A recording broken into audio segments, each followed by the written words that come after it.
Welcome back to Bride and Joy. Today we are going through what you need to think about if you have 6 months left to your wedding day. My name is Amanda Costa Thompson and I am an international wedding planner. We plan weddings all over Europe and it's a whole lot of fun. I'm here to share what we go through, our tips and tricks, however we can help and however we can be there for you throughout your wedding planning journey. And there can be many elements to think about, especially when it comes to planning your wedding. So let's get into it. If you haven't already locked in your guest list, please do so now. Don't postpone it any longer. Take the time to sit and go through who is it that you want to be there. If it's challenging for you to lock down because of how many guests you're allowed to have at the venue, or if you're restricted on space, or if you're restricted on budget, whatever the topic is, try and see if you can just sit down and lock in who needs to be there. First of all, just the biggest group, like your most important people who you want to have there on your wedding day. Then create that list of people that you would like to have there if possible, or a list that you can send out invites to after you've sent out to the first round. So make sure to start confirming or being able to start confirming a final number when it comes to how many people will be attending your wedding. And number two, if you haven't locked in who you want to have there on your wedding day to be able to collaborate with you and to be able to make that dream come true, and I'm talking florist, videographer, photographer, caterers, this team of people that will be there working with you throughout your wedding day. If you haven't booked them in yet, now is the time to do so. So make sure that you talk with them, that you have those meetings, that you talk to the photographers, that you decide and make those things locked in. If you haven't looked through their contracts, take the time now to start reviewing their contracts. And when you get to the point of wanting to book them, make sure that you've asked all their questions, that they know what they're going to, and that you already start having an idea of what's going to happen at what different times of the day, which means relatively a good idea of when will your ceremony be, so they can get an understanding of how many hours they need to be working. For example, start there and discuss it with them, then you'll get an understanding and see how that flows. And moving on to maybe one of the most fun parts, maybe for some not so fun, get started on finding your dress. It can take time. Some suppliers can actually take up to 6 to 9 months to be able to get your dress even into their store because of how long it may take to put your dress together, to sew it together and actually have it in one piece back in the shop where you actually bought it. From there, you will need to tailor it to maybe fit your size or adjust it or maybe length, those type of details, and you need to add in a couple of weeks extra there just so you have enough time so you get through what needs to be done. And this will allow you to have time when you're altering your gown. You can try it 1 or 2 times. Maybe you want to add some length to it, maybe you want to add some arms or some other elements, maybe want to add some fabric.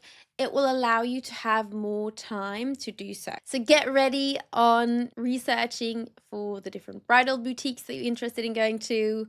Make sure that those appointments are booked in and start looking at your shoes, your purse, what will go to the dress. These things take time. It's not so easy to always just go bam, bam, bam. For some it is, but for others, no. So make sure that you have the time that you can actually get everything done and that you're not rushing into, I'm going to choose these shoes because I just don't have any more time, but that you're actually booking these shoes because, or buying these shoes because you want them and you like them. And that will be way more fun for you also. My point number 4 is start creating your wedding day timeline. What I mean with this is have an idea of when is the ceremony, which will also indicate to you when do you need to start getting ready. I'll make sure to create another episode on this so we can go through it together. But the ideal is to get an understanding of ceremony time and then adding on the hours from there. So when and how long would you want aperitivo to be? Is it in the same venue or do you have to move around? Does that mean you need to book transportation? And when you book transportation, how long do they need? How many stops do they need? These are things we, of course, think about for you and create timelines on for you, so you don't have to think about it when you collaborate with us. My point is, you don't always have, it's not like a fixed time and I say, okay, ceremony is exact that time, that means you have to be here then. We have to look at what goes in between. If you're moving around, or if you're in the same garden as you have the ceremony, those are two completely different timelines. And when it comes to when your dinner is starting, have an idea of when it's starting, but then also try and have an idea on when it ends.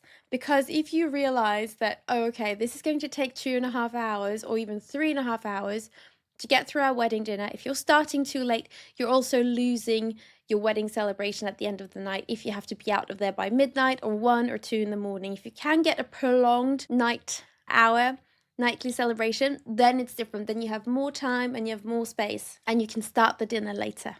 So sit down, get an idea of when what is happening so you understand how everything will flow. And as much as wedding planning is a whole lot of fun and so many things going on, it's also super important to be mindful of your budget. If you're adding things in, make sure that you're adding them to your budget also. Whatever you've paid, make sure that that is already in the timeline, so you know what you've paid, so you know what you haven't paid, what's missing, what's left out. It will give you a much better overview of doing the small tasks all the way instead of actually doing it all at the end and then you realize, oh my goodness, we're way above. So allow yourself to create an idea of a budget, then start tracking those numbers, stick to them, it'll be more fun. Just make sure that everything is in line with your expectations. That's what I mean. If you decide to go above your budget, that's completely up to you, but make sure that it's within what you're expecting. It's just way easier when you keep track of it as you go instead of waiting too long and then it's too late and you don't have any other choices. And if you haven't already, and if you are going on a honeymoon, start planning your honeymoon now. This is for you to be able to get tickets for flights, for example, at a nice price, so you're not booking it last minute, so you can get good deals in hotels, so you can get great vacation stays, so you can actually start looking into where do we want to go. Maybe it's on a safari, maybe it's the Maldives, maybe it's a trip through Europe, which means if you're flying in from the US and you have your wedding in Europe, then maybe you want to drive from where the venue is in the days after, for maybe a week or even 10 days through Europe. Where do you want to stop? What do you want to visit? Where do you want to go? Those things, have them booked in advance. It will make your trip so much more fun, and then you'll get so much more out of that time. If you also want to go on a whim, which I mean, go, just book wherever you want to go and take it day by day, completely up to you.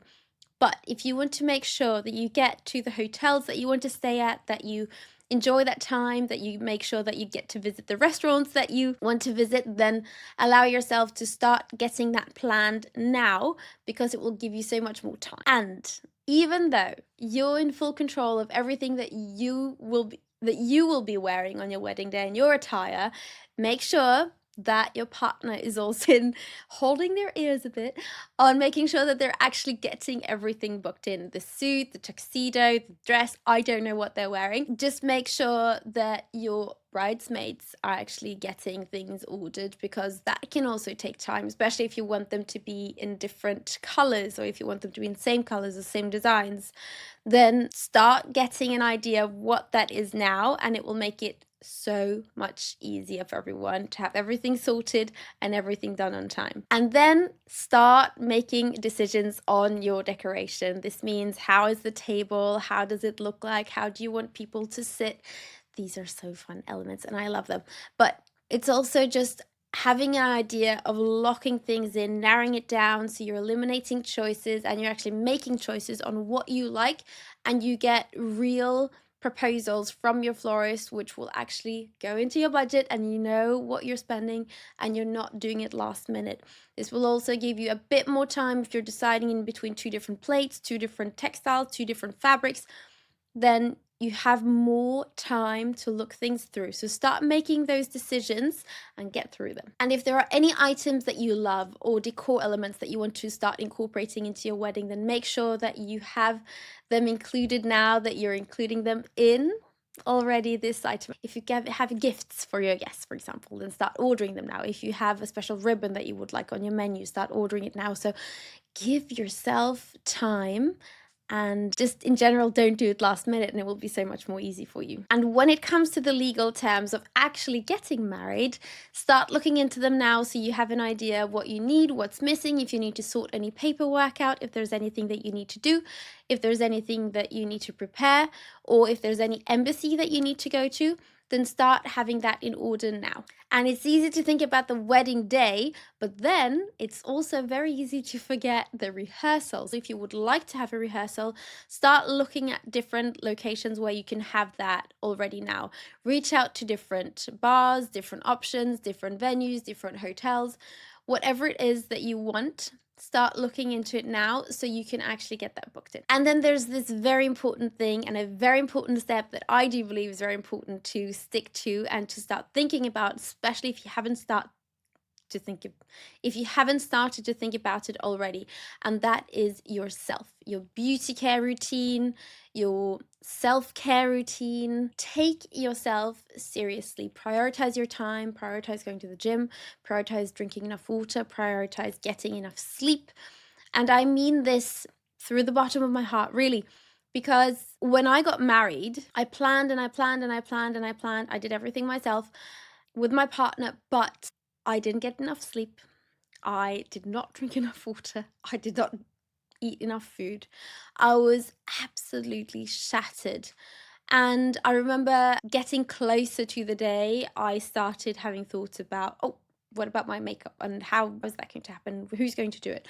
So make sure that you're thinking about these things already now. It will just make it so much easier for you to not just have the time, but just make wiser decisions. When you do things with more time, you do it with less stress.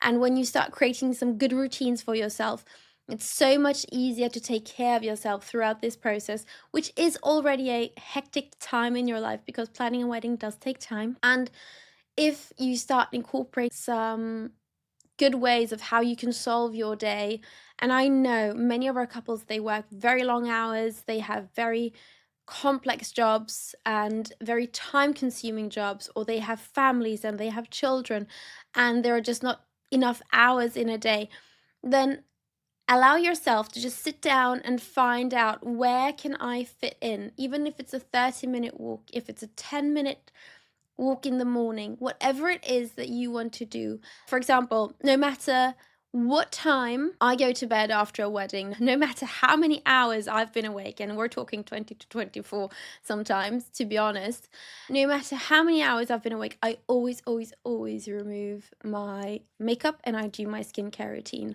I have my routine and I have all my little products in miniature bottles that I travel with wherever I go, and it just makes it so much easier for me to be able to do it. It takes me 5 minutes, it's boom, boom, boom, I wash it off. I need to get my skin taken care of so I'm able to sleep. It's just like washing your hands when you've been walking all over London, if that makes sense, when you come home. It's just part of me. It's a routine I've created. It's something that I love to do. If you don't take care of your skin, it's more challenging to start doing it very close to your day. If you're interested in having an episode with more skincare, with more beauty tips, with more beauty hacks, let me know. Send me a message and get back to me on this. I would love to hear your... And if you haven't already, make sure that you are updating your wedding website with last details, with travel information, with where they can book stay. Start making fun plans with your bridal tribe, and start delegating tasks. So you're not doing everything yourself, so you don't have your hands full, and so you get things off your plate. If you're considering needing help for your wedding, don't hesitate to reach out. We would love to hear from you, and we're always happy to help if you have any questions. Remember that the final 6 months of your wedding planning is all about the exciting decisions. It's so much easier if you get them done, do them task by task, instead of actually waiting, instead of doing it last minute. Just get it over with, stay organized, and make sure that you're also trusting the process. Because when you do that, it will definitely allow everything to come together beautifully. If you want, you're more than welcome to download our checklist with things to think about when it comes to your wedding planning. We have them all added in, so you can just go in and tick them off as you go. I wish you a wonderful day and happy wedding planning.